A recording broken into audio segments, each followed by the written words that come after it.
Welcome to another episode of Me, My Wife, and Sports. I'm your host, Fitz, and my lovely co-host, Darcy, is not with us today, but we do have a special episode where I have two highly athletic college guys who played back in the early 2000s, but I would like to welcome Cornelius Ward, and most people know him as Corn.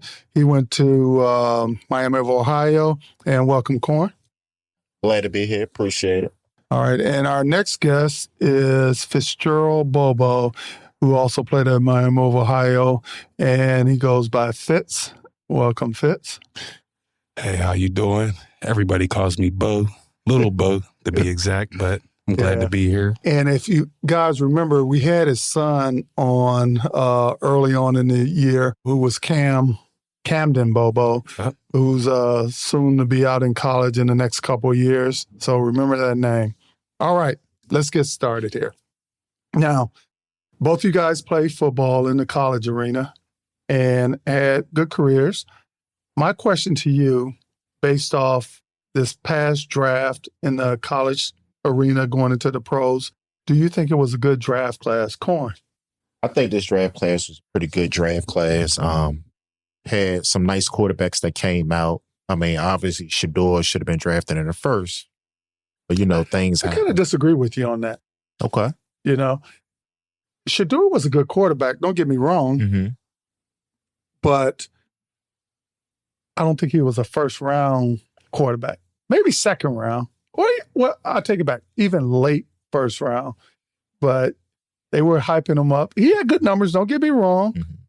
But he has some good players on the team that helped give. But he has some good numbers, and I like what he's doing now in his training camp because I've been following him since he's been with Cleveland, and he's not coming in cocky. He's really trying to learn the system, staying overtime, and doing all the things that's necessary. But this is your story, so I'll let you go for it. Gotcha. I mean, I just look at Shedeur as far as talent alone. Even though talent doesn't make the player, it's the whole character that's tied in as well. But off of talent alone, just from what I've seen, I felt like he was capable of being a first-round draft pick. Right. But the thing is this. If you're a football player and stuff like that, right. It's not about being drafted in the first round. It's not about the third round, Well, look at Brady, 6th-round draft pick, and he's the GOAT. Of course. So, of course, he came from Michigan, which was my college team. Okay. Wolverines, go. Okay. Fitz, you want to jump in this? As far as the draft class this year, how do I feel about it? Well, we were talking about Shedeur. Your thoughts on him? Just Shedeur, period? Yeah. Okay. How do I feel about Shedeur? I feel like he'll end up being the Browns starter. They'll give him a shot. I feel like he has a lot of potential to develop into I don't want to say a great quarterback yet because you got to show certain signs to even get that type of label. But I feel like he could be a promising player, and he has the tools. He has the people around him. I know he's done some offseason work with Tom Brady in the past and his father. He has all the tools, but potential is always just a thing to speculate until it actually comes true. You can put numbers out because how many players have come through from Baker Mayfield when he initially came out to what's the guy? Johnny Manziel. Yeah, that's the exact guy. And they have a lot of decent, well, not a lot, but they have a few decent quarterbacks in that system right now, like between Gabriel, Flacco, with the veteran sense that he has, and he's been probably their best quarterback to date right now. Well, he should be mentoring those guys anyway because he's on his way out. And nothing against the old heads because you can learn a lot from them, especially if they've proven themselves, And hopefully these guys are embracing that, and hopefully Flacco is teaching these guys. Because you get some veteran quarterbacks, they don't want to see it. They don't want you to exceed anything they did, or they want you to learn on your own because nobody was there for them. Well, I've seen articles on social media and everything, and I've seen some stuff on YouTube. They say that Shedeur's been under Flacco's wing heavy. Oh, that's good. Yeah, they say he's been mentoring him.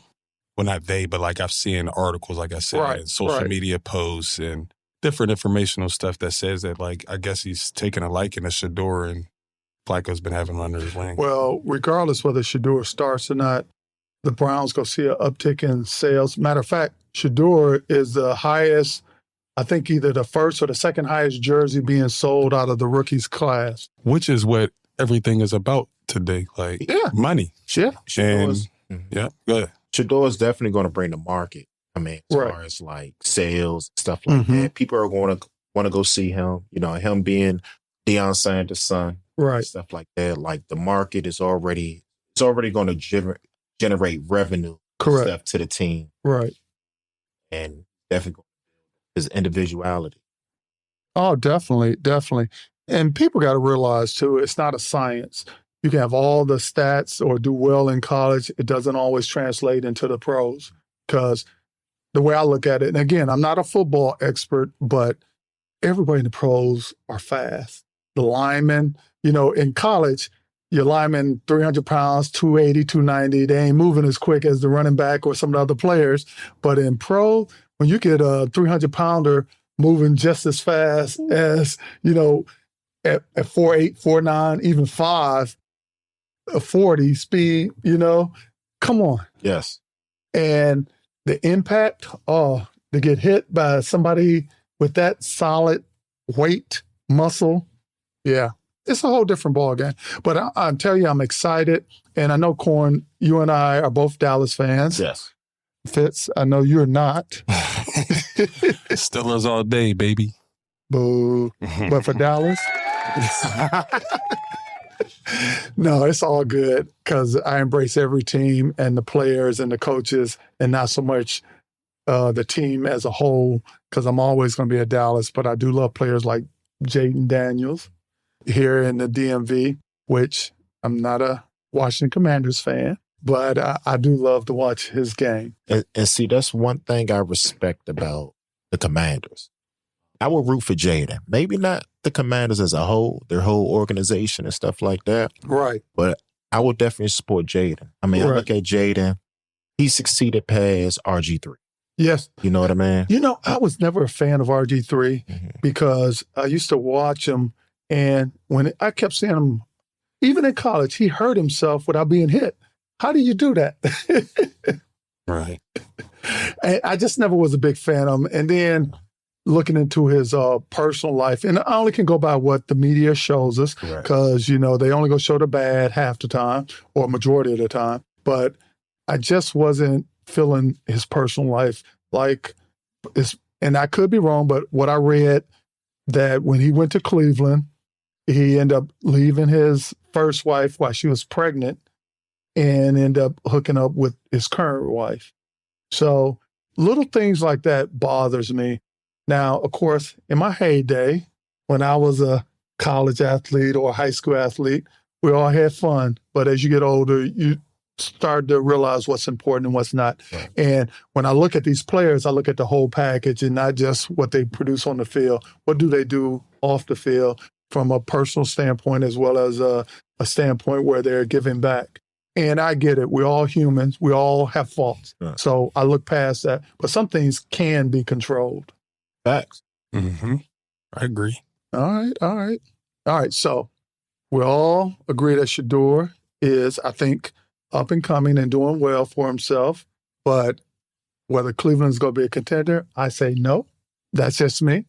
Yeah, I mean, when are they a contender?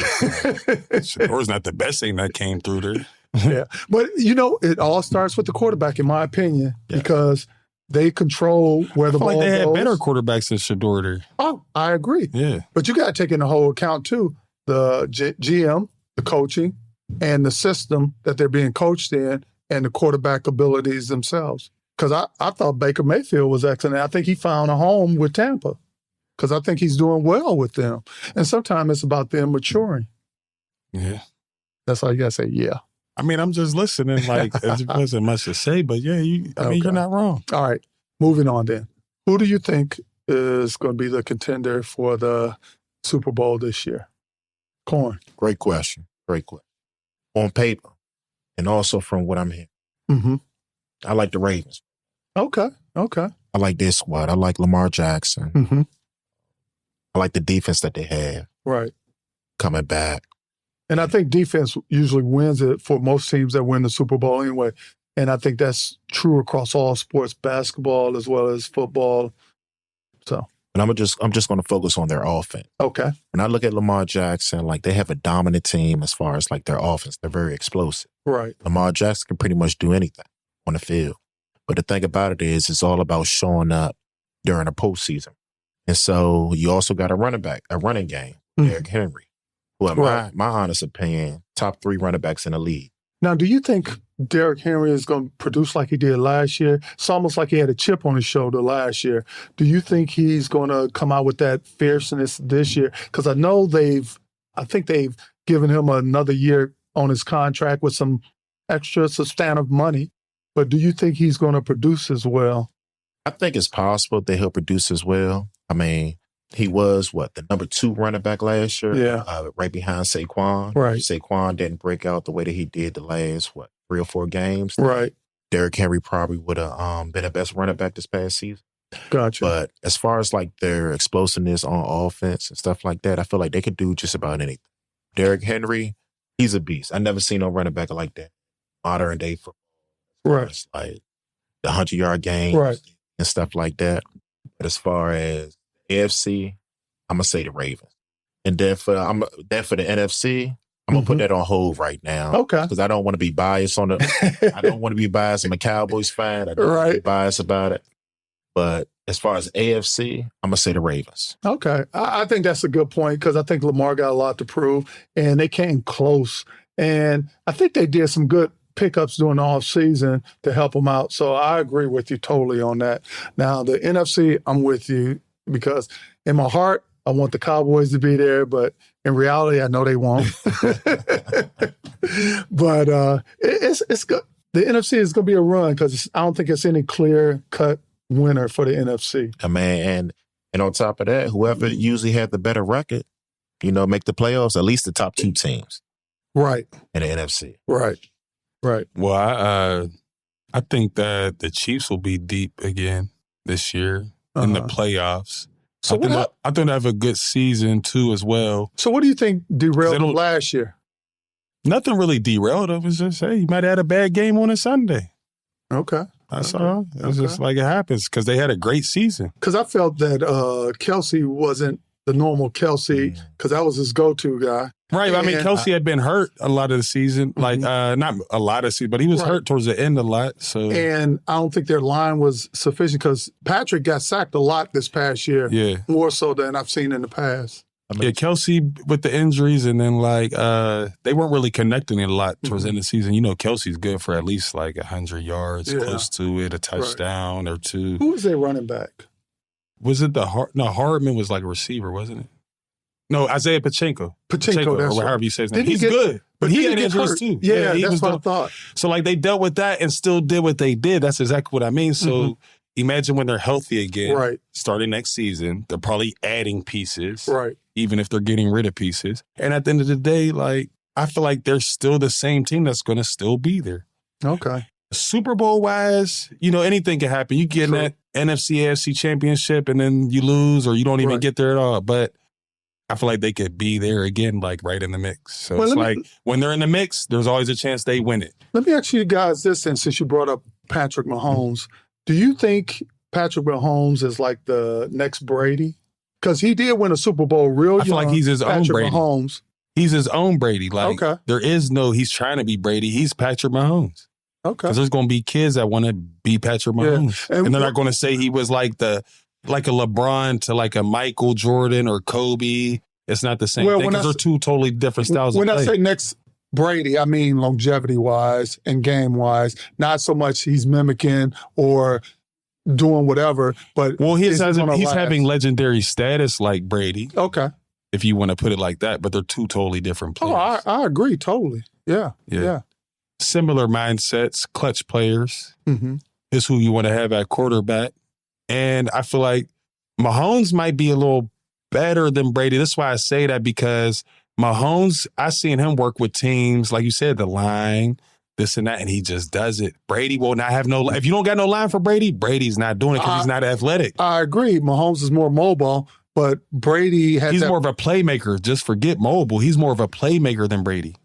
Let's argue it. Okay. Mahomes is more of a playmaker than Brady. This is a good test because I think, in my opinion, Brady can read defenses better than Mahomes, and Brady is more precision with the ball, in my opinion. Yeah, Brady's more precise. He makes better decisions in the end. Brady makes better decisions in the end, right. I believe. And that's my point. Yes. But Brady wasn't who he was till he was like as he gained more years in his career, like Mahomes is still kind of young. And that's what I was saying is when Mahomes is at the age where Brady were then retired, when he was like doing his thing for those little few years or couple years, when Mahomes gets there, we don't know what he might be. And that's what I'm saying. And he's a little ahead of the curve right now. Is he in that projection? That's all I'm saying. He's a little ahead of. I agree with that. Yeah. I agree with that. As far as like projection wise, Patrick Mahomes could possibly surpass Brady. Right.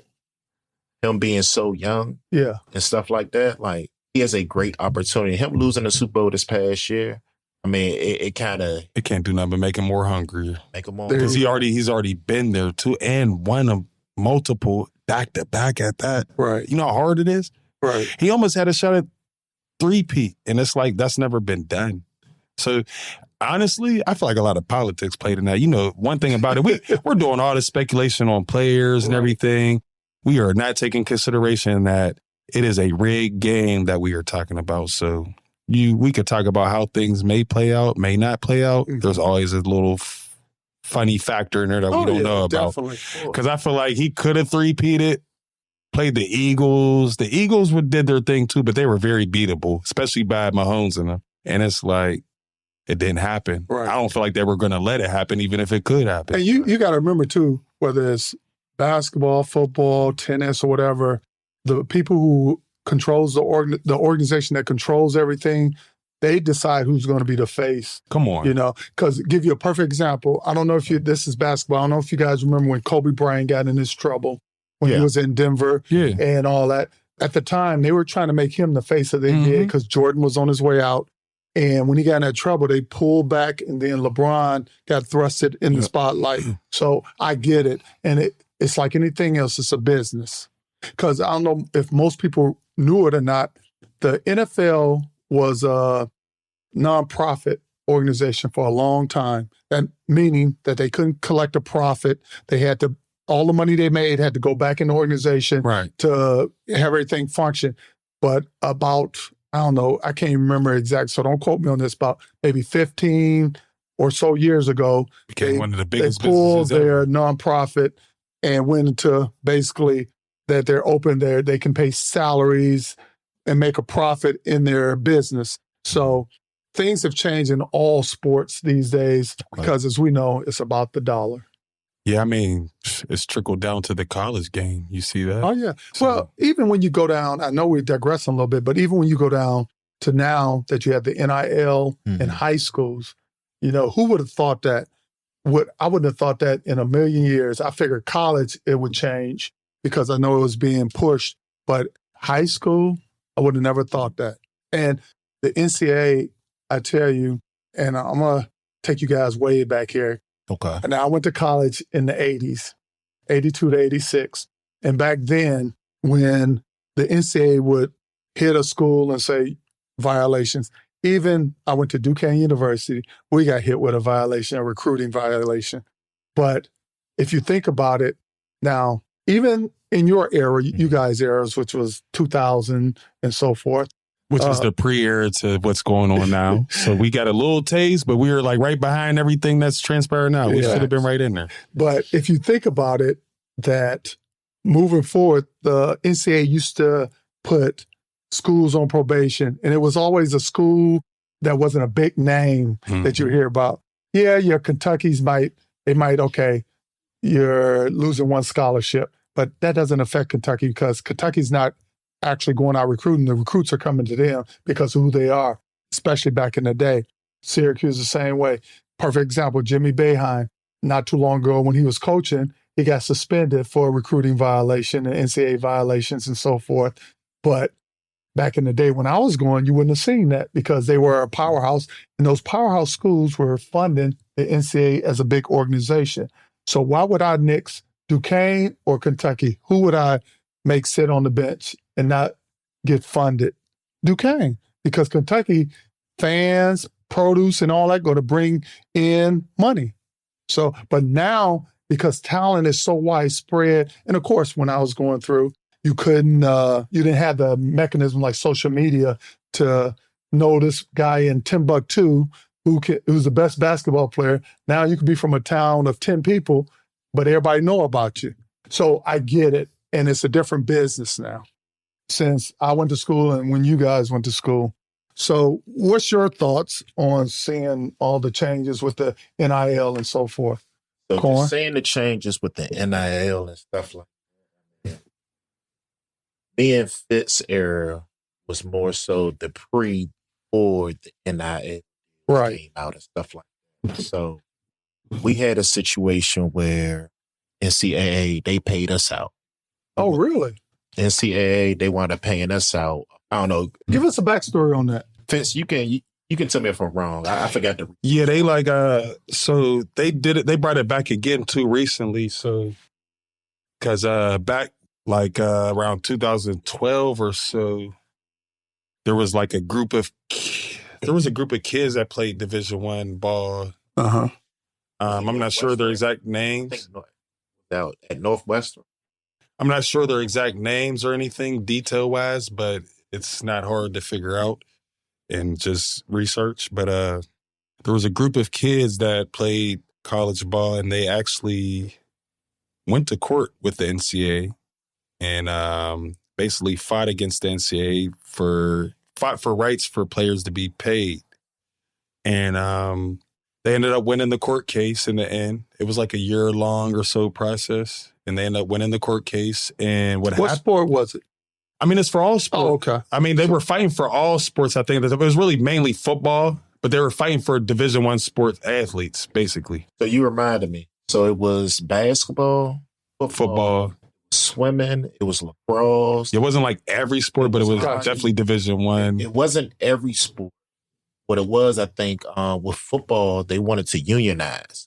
And I heard about that. I believe it was the quarterback at Northwestern at the time that was in contact with lawyers and stuff like that. And there was a couple other players they put it together. Yeah, a couple other players across the NCAA that all came together and they wanted to unionize. So then they wound up lawyering up, went through, I guess, like their trials and stuff like that through court to kind of like figure out like what would be the next steps as far as like us receiving compensation for the years that we put in. Okay. Right. And so how they figured it out is, I think like depending on, it started like they took it back to as far as like 2011, I think. So like you were an active Division I player for whatever certain sports they awarded it to. Might have been 2006 on up. Or it went that far back? Yeah, it was like 2005. Oh, yeah, no, it did. Yeah, because I think you're right, because in did. 2022, I think they reached a settlement for about $20.5 million. Well, yeah, but let me tell you something, though. There's something separate. So, like, originally when they were first fighting, this even before players are like where they're at today with NIL and getting paid and all that in college. Before that, they were already they were basically fighting things like players should be getting paid for being on the NCAA game. That's why they shut that down at that time. Right. It was like just players complaining about being paid. So what happened was they went to court. They awarded I forget what exact sports, but I know football for one. If you were a Division I football player, you were cut a check, but it depends on the years you were there. So it was it started in 08 or 09. They took it as far back as that. It was something like that. And from 08, 09 on, you could receive a check for how many ever years you were in school during that time. So it was it was really maybe 10 or 09 because I only got it for a year or two. So it didn't go back super far. Okay, gotcha. So for every year that you're eligible. Right. But what I'm saying is, though, it didn't go back that far because I only got a couple years and I was eligible every year I was in school. And I was in school for about 4 years. So it's at the end of the day, what I'm saying is, though, they did it where they rewarded the players. They rewarded the players a certain amount, and it depends on your years you were in school. Right. It depends on your amount. So there were some kids that if they took it back, let's say the year was 09, I believe. if you were in school, like my graduating year was 2013. So if you were in school from 09 to 13, you got a check for each of those years. You know what I mean? And it was probably about like a couple $1,000 check for each year. So if you only had, if like you graduated in 2010 or 11, you only got like a year or two of that check. Well, let me ask you this, because when I was in school, we still had to fill out Pell Grants. Yeah, we did that too. I got a receipt Pell Grant. Okay, so they kept that going because they would get a few thousand each semester, and they would give me something each semester. As a matter of fact, with the Pell Grant, if you received the Pell Grant no matter how much, you also, the first semester, I believe, it was only the first semester they did it, you got an extra $500 check from the athletic department. Okay. If you received Pell Grant, no matter how much. Right. So that was the thing. They kept money in your pockets some type of way. It was just last the semester because most kids, you got to think, some kids are at school not getting nothing back home. Right. They're up there supporting themselves, buying clothes for the school year. Hey, I was like that myself, so I know what you mean. Buying clothes for the school year. And then what I didn't like as well, a lot of kids might have experienced this in college. Coaching changes. Right. And when you have a coaching change, a lot of things change with that. Definitely. So like, for instance, we got Mike Haywood as a coach at Miami, Ohio when Shane Montgomery was fired or resigned. And you said it right the first one. So when they got rid of him, Mike Haywood was there, and the first thing he did, which a lot of coaches would do during that time, it's probably different now. I'm mentioning this because it's probably different now because how much money they just give these schools to give the kids and everything. Right. But like back then, they had to really budget. Right. And they left a lot of that in the head coach's hands, in the athletic director's hands. And I know one thing that Haywood did, he came in and cut back on a lot. He wanted to free up scholarships for the players he wanted. And he also cut back on a lot to bring in more money for other things he wanted to use it for. So like, for instance, one of the things was our meal plan. He cut back on that. So now we went from Shane Montgomery where we had like the one type of meal plan. I forget the name of it exactly, but it was a type of meal plan where we had like maybe like $2,000 to $3,000 for the whole semester though, to spend how you want. So like if I'm like, breakfast, lunch, and dinner were certain times at each of the cafeterias. Like breakfast might be from 6 a.m. to like 10 a.m. So if you had class during those times or anything, you might not have got breakfast. So you missed that money? So this is what I'm trying to say. When you had on to the money. Right. Oh, okay. So let me say this. So our old meal plan, we have like so many thousands on there to spend how you want. Right. So if I miss breakfast, I could still go swipe my card to get a meal, whatever type of meal I get once I'm done with class, and I could get snacks. Like when it's late night and all the cafeterias closed or something or whatever. Haywood came, he changed all that. It was like, I'm cutting back, which saves the school money, but he did it like a 3-meal plan. So it's like your card can only swipe for one of the meals during the meal time. Like you couldn't just use the money freely. He cut that all out. So it was like there was breakfast, lunch, and dinner. Breakfast, lunch, and dinner certain times, like I mentioned. If you have class during, say you go to breakfast, but then you have class during lunchtime, which the lunch period could be between, let's say 11 to 2 or something. Right. You got class all during that time. You're just too busy to make it to the cafeteria. So now you miss lunch. And when you miss lunch, you can't go to the cafeteria at 2:30. Like, all right, I'm finally done. Right. You got to wait till dinner time. Oh, wow. So now you got to wait till the dinner time might not be till 3, 4 o'clock or something. So now I got to like from 2 to 4, just wait. But I don't want to drag on too long. But basically though, like there's a lot of factors when you're in school. And I think it's a great thing that they started giving outlet for athletes to be paid. Whether through NIL. 100% with that. Well, not athletes, because there's athletes on our level, college level. Right. Because me being a Division I athlete, no matter what, Division II, whatever, I know what it's like being on a campus. I went to school 6 hours away from my home. Right. No real support system in that area. Right. And it's like at the end of the day, it could do a lot to you depending on what type of meal plan you had, what type of Pell Grant money you got. So now this is a great thing, I think, for the athletes. No, I totally agree because when I was in college, I went to Duquesne University, like I mentioned, and most of the kids in Duquesne were driving freaking Mercedes, sport cars, and I'm a kid from a small town of about 20,000 people, and I was driving back home a 71 Impala with a hole in the floorboard. So any monies I would get a car from my grandmother at the time. She'll put $10 in there. I was happy. So I totally get it. And I always think that athletes should have been paid at the college level. Now, when you go to high school, and that's a different topic, and we can say for another day. But from the college level, because the schools made a lot of money off the college athletes. They demand a lot of you out the college level. Compared to high school. High school, you kind of do what you want, and you just won't play. Because when everybody was home for Christmas holidays, I was at school practicing and getting ready to go play in a Christmas tournament, So I get it. And I'm sure, Corn, you can relate to some of that as well, playing in Miami of Ohio. Yeah. I think for me, like definitely coming out of the DMV, DC, Maryland, Virginia area. Right. Coming from Southern Maryland to Miami University for myself was a culture shock. Yeah. Just being in Ohio is kind of like it's slower. Right. Compared to the fast pace of the DMV itself. Yeah. You're right. And you are coming from an area where if you want the big city, it's right down the road. If you want the sort of as I call it, the country slow life, go more in the south of Maryland or Virginia or wherever you want to go. But you're right. It's totally different. And then now you're going to the Midwest and have to adjust to that.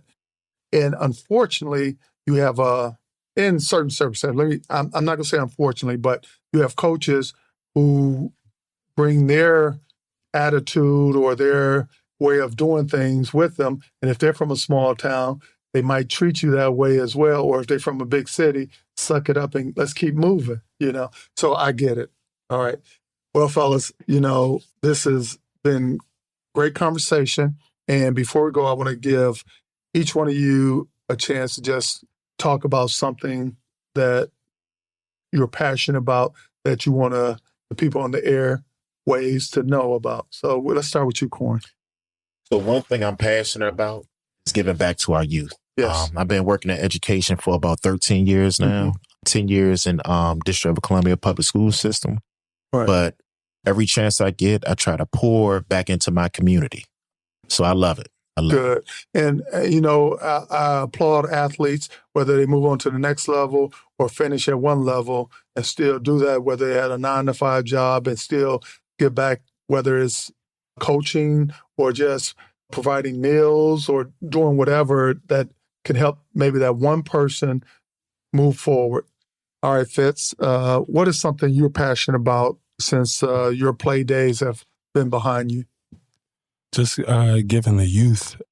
My thing is like any chance I get a chance to come across any youth, I just try to give them the game and also just give them hope. Yeah. Because a lot of these kids don't have hope where they're from. Well, like I mentioned, you got a son that's up and coming. What are you instilling in him? Well, I'm instilling a lot in him. Like as far as like.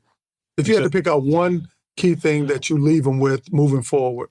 Right. So as far as to answer the question, probably about a year ago, I helped volunteer to coach my son's 7-on-7 travel team. Right. And so I got for the first time. Was this in basketball? No, football. Football? Okay. So for the first time, I've always had experience with kids. Like I've done give backs in my community for Community Day. I held a basketball tournament for the kids, and I've done some things. Right. And but most recently, I tried to get into the coaching world a little bit on the strength of my son. He asked me, he said, "Hey, I would love for you to come out and coach our team." Some of my teammates seen you at it was like one of his games back when he was early high school, and he was just like, "Yo, some of my teammates wanted you to come out and coach. They love your energy, this and that." So I tried it, right? The first thing I notice is, for one, I always try to instill game into my son. Right. I do that on the daily. You know what I mean? I give him everything that I've seen, everything that I've been through, and the mistakes I made, and try to make him the better version. But at the end of the day, what I can say is, though, coaching and helping coach my son's team probably opened my eyes to a lot. Mm-hmm. Just as far as like, because, when you have a son or a child, you kind of just see them for them. But when you deal with kids, period, like you do at the school you teach at, Corn, right? Like you see kids, all kids don't have the same background. Correct. Some kids don't have the same mind. Right. So they don't respond to things the same. And that taught me a lot. Also, though, getting to deal with those kids like in a bulk, it made me feel good because I was able to give them game. They were eager to listen, to hear, especially when they know your background as Division I athlete, this and that. Right. So it was like, it gives you a good feeling just to even be able to just give them game, tell them what it is. Like I'm big on telling them what it is. We're not sugarcoating. We're not going just we're not going to lead you out to the open and you don't know what's going on. This is what it is. So do you want it or not? Right. And I instill that in my son every day. Now, that's good because you don't want a child to move forward and have that culture shock because they've been nurtured. Mm-hmm. And the last point before we close out, I just want to say that I think we're all on the same mindset because even I've coached Fitz, my son here, in basketball, and I won't say I was hard on him, but I wanted to instill in him that, if I'm this way on you, it ain't going to be any better by a stranger coaching you, right? And especially at the collegiate level. So I'm preparing you. And it also builds on your character as well. Yes, it helps you grow. Definitely. It shows you how to be a leader. Definitely. Helps you understand how to go through different trials and tribulations and stuff like that and how to push yourself through those different types of emotions. It's funny you're saying that because when we're all young, even the kids now, they don't understand that until the time comes. Well, you were that way too when you I said most all kids. We don't know until the time comes. Because my son's, I'm going through it right now with my 16-year-old son. Yes. Exactly. Yeah. All right. Hey, I want to thank you guys. Corn, thanks for showing up. I appreciate you coming on our podcast. I appreciate you for bringing me on board. All right. Great. And I'm going to have you back. Don't feel that this is the end. And Fitz, it's always a pleasure having you here, being my flesh and blood. And now I'm having a little laugh watching you go through with your son what I was going through with you in the sports arena. Nice. So, hey, if you want to leave a comments or anything for us to respond to, or if you just have questions or just say, hey, you guys did a good show, you can reach us at memywifeandsports@yahoo.com. And that's memywifeandsports@yahoo.com. And I want to thank our guests again for participating. And we will see you guys soon in the near future with another episode.